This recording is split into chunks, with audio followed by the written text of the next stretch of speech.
JJ 저기 제가 버틀러를 좀 보고 있는데 네. 이 매출 원가가 0인 경우가 좀 종종 보이더라고요. 그렇죠. 그거는 그 혹시 오류인가요? 네이버나 뭐 카카오 그런 데 보신 건가요? 네 맞아요. 그것도 아. 그렇고 에코마케팅도 매출 원가가 빵으로 그러니까 언디파인드로 나오더라고요. 아 그쵸 그런 약간 뭐 플랫폼 기업 서비스를 중심으로 하는 기업들이 그렇게 나오는 경우가 많더라고요. 그게 네. 일단 이 재무제표 기업들을 한번 생각해 보면 네. 기업의 업들을 한번 생각해 보면 네. 몇 가지로 나눠볼 수 있어요. 네. 그러니까 우리가 주로 보는 그 재무제표들은 제조업 기준이에요. 제조업. 삼성전자 한번 생각해 보면 제조업이라는 게 뭐예요? 영업이 어떻게 돼요? 비즈니스 모델이 물건을 만들어서 어. 물건을 판매합니다. 그 물건을 만들어서 네. 팔죠. 네. 그럼 만들 때 드는 비용이 있을 거고 네. 파는 데 드는 비용이 있을 거란 말이에요. 그쵸. 그죠? 그러면 물건을 만들 때 드는 비용이 매출 원가가 돼요. 네. 그리고 물건을 파는 데 드는 비용이 판매 관리비가 되는 거예요. 그래서 일반적으로 제조업 같은 경우에는 매출액, 매출 원가. 그러면 이제 그 물건을 만드는 데 드는 비용을 뺀 이익이 나올 거예요. 그게 매출액 총이익이에요. 네. 네. 그 다음에 여기서 물건을 만들었는데 팔아야 되잖아요. 네. 팔고 뭐 AS도 해줘야 되고 이런 관리비들 네네. 이게 포함된 게 이제 판매 관리비들. 그러면 매출액 총이익에서 판매 관리비를 뺀 그 값이 영업이익이에요. 우리가 이제 주식 투자에서 가장 중요한 게 영업이익이 될 텐데 네. 주로 이제 제조업들은 5단계예요. 매출액, 매출 원가, 그다음 매출 총이익, 그다음 판매 관리비, 영업이익. 네. 이게 이제 좀 다른 케이스들이 어떤 경우냐면 같은 모습으로 나오지만 제조업이 아니라 네. 유통업 생각해 보면 유통업은 뭐예요? 그냥 물건 그냥 배달해주는 그래서 물건을 사와서 사와서 팔고 수수료를 받는다고 보면 되겠죠. 네. 근데 이제 뭐 예를 들어서 마트 같은 애들, 이마트 같은 애들은 물건을 조달하는 데 드는 비용이 매출 원가가 돼요. 이 제조 원가와 이거는 상품 원가가 되는 거예요. 네네. 아까 제조할 때 드는 비용은 제조가 될 거고. 네.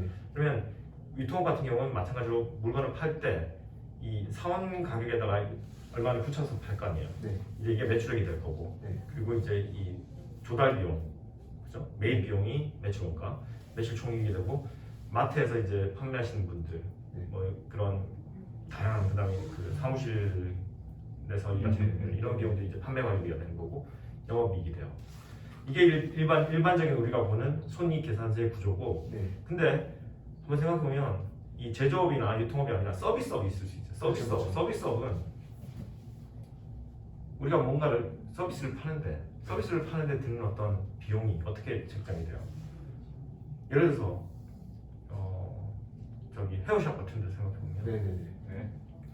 물건을 만들거나 네. 뭔가를 사와서 소비자들한테 제공하는 게 아니라 그렇죠. 그분들의 시간을 들여가지고 이제 어떤 서비스를 제공하잖아요. 네네. 이 경우에는 매출 원가가 있을 수가 없는 거예요. 이런 그렇죠. 경우에 주로 어떤 식으로 이제 이 재무제표를 만드냐면 영업 수익과 영업 비용. 그러니까 앞에 4단계를 2단계로 만들어요. 그러니까 매출 원가가 사라지고 그러면 매출액이 곧 매출 총이익이 되겠죠. 네. 매출 원가가 없으니까. 네. 판매 관리비는 동일하게 존재한다는 거예요. 이 사람이 이제 일을 하고 하는 그 사람의 인건비 같은 것들 네. 이런 때 이제 판매 관리비고 물건을 서비스를 파는 데 드는 비용들이 있잖아요. 광고도 해야 될 거고. 네. 그래서 영업 수익, 영업 비용, 영업이익 요 세 단계로 나뉘어서 보고가 돼요. 그러면 이 여기서의 영업 비용은 앞서서 5단계를 했을 때 매출 원가에 해당해요, 판매 관리비에 해당해요. 판매 관리비에 판관비에 해당되죠. 네. 그래서 이런 경우에 매출 원가가 없고 우리가 이 판매 관리비에다가 이 영업 비용을 대입해가지고 동일한 모습으로 나타나게 되는 거예요. 여기서 보시면은 에코마케팅 한번 보면 에코마케팅 같은 경우가 그 광고 에이전시 사업을 주로 했었잖아요. 최근에 이제 좀 특별한 케이스가 있는데 보면은 후기를 한번 보게 되면 자, 매출 구성을 한번 보게 되면 이전에는 보시면 판매 관리비 매출 원가가 없었죠. 네. 참 매출액과 판매 관리비, 영업이익 세 단계로 있어요. 이 말은 뭐냐면 보고를 영업 수익, 영업 비용, 영업이익 구조로 보고를 했다는 얘기예요. 근데 갑자기 여기 뭔가 오류 같은 게 발생했죠. 2021 작년 2분기에 이거 빠진 것처럼 나오는데 이게 이유가 뭐냐면 이게 이제 오류가 아니라 실제로 확인을 하라는 의미에서 한 건데 3분기, 4분기 제대로 나왔잖아요. 네. 2021년도 2분기에 안다르가 들어왔어요. 안다르는 어떤 회사예요? 연결되면 안다르가 들어왔는데 레깅스를 제조해서 파는. 그쵸, 제조해서 파는 회사다 보니까 제조 원가, 매출 원가가 들어가는 거예요.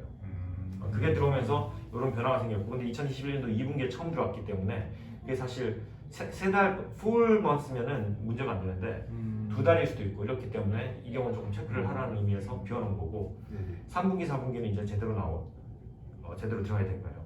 근데 이 회사는 또 특이하게도 이번 분기, 2021년도 1분기는 이번 분기는 또 과거의 기준으로 돌아갔어요. 영업 수익, 영업 비용 이런 구조로. 네. 좀 약간 이거 뭐 그러니까 정해진 건 아니니까 회사 나름대로 뭐 네네. 판단해서 하는 거니까. 네.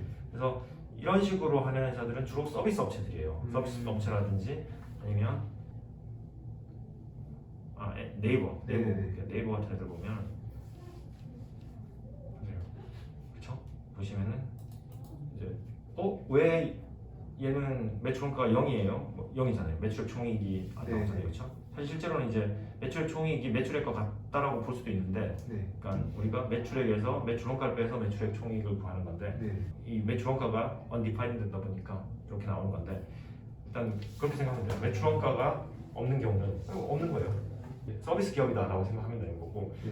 그래서 이런 식으로 서비스 업체들은 일반적으로 이렇게 영업 수익, 영업 비용, 영업 이익 구조, 네. 이게 매출액, 판매 관리비, 영업이익으로 나온다. 그래서 네. 매출 원가가 사라지기 때문에 중간에 매출액 총이익도 안 나오는 그런 구조가 되는 거예요. 오류가 전혀 아니라는 거고. 아. 그러니까 버틀러에서는 이런 식으로 우리가 하나의 형태로 보여주기 위한 노력을 한 거예요. 네네. 표준화해서 사람들이 익숙한 모습으로.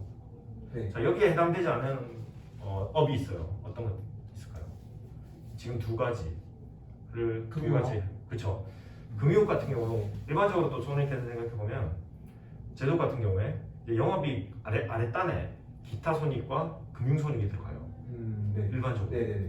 뭐 서비스업도 마찬가지예요. 네. 근데 금융업은 어떻게 돼요? 이 영업이익 아랫단에 들어가던 이 금융 손익 부분이 본업이 되는 거예요. 그렇죠. 네네네. 완전히 다른 구조가 되는 거죠. 아. 그래서 여기 아래쪽 금융회사들 이 아래쪽으로 보면은 이제 금융손익이 없고 일로 가게 돼요. 은행 같은 애들. 또 이게 구조가 좀 다른 애들이 보험업 같은 애들. 그러니까 이런 애들은 또 지금 우리가 아직 여기 표준화가 안 돼서 못 들어가고 있는 이유기도 한 거예요. 얘네들을 다 표준화해서 넣어주려고 하니까 이제 금융지주, 예를 들어 KB 같은 데를 찾아보면 뭐 이 순이자 수익, 그 다음에 뭐 보험 수익 뭐 이런 것들이 다 분류별로 딱 들어가 있거든요. 네. 그리고 일반적인 매출액 구조와 다르단 말이에요. 네네. 그래서 이거를 지금 우리가 해야 되는 건 뭐냐면 이 각각의 이제 손익들을 네. 매핑을 또 해줘야 되는 거예요. 그쵸, 그쵸. 현재 우리 구조에 맞게. 그래서 전문가들이야. 우리가 회계사가 아니거든요. 우리 그쵸. 투자자지. 네네. 그러니까 투자자의 관점으로 이거를 보기 위해서 사실 만드는 거고, 회계사들은 이게 무슨 그러니까 만약에 우리가 KB를 순이자 수익 이런 걸 매출에 넣어버리고 네, 매핑을 이렇게 해버리면은 회계사들이 보면 뭐야 이렇게 나오겠지만 우리는 사실 중요한 게 그거거든요. 그렇죠. 실제로 이 회사가 얼마나 매출을 만들어내고 또 어떤 비용을 쓰는지, 그리고 나중에 이제 이거를 이제 부문별 실적으로 만들어주게 되면 뭐 이래서 이자 수익 따로따로 나눠서 또 보여줄 수 있기 때문에 한번 한 단계 깊이 들어가서 볼 수 있게 해주면 되고, 기본적으로는 모든 기업을 같은 관점으로 볼 수 있게 만들고 있는 거예요. 그럼 오류가 아니었네요. 이게 구조가 그렇죠. 회사의 업에 따라서 다른 형태로 나타나는 거를 우리가 이제 저희가 이제 매핑- 같은 형태로 쉽게 이해할 수 있도록 매핑을 그렇게 만들어준 거예요. 근데 중요한 건 뭐다? 손익계산서의 형태 자체가 회사의 업에 따라서 좀 다르게 나타난다는 거. 그건 이해를 하고 봐야 되는 거죠. 이해됐어요, 에디터?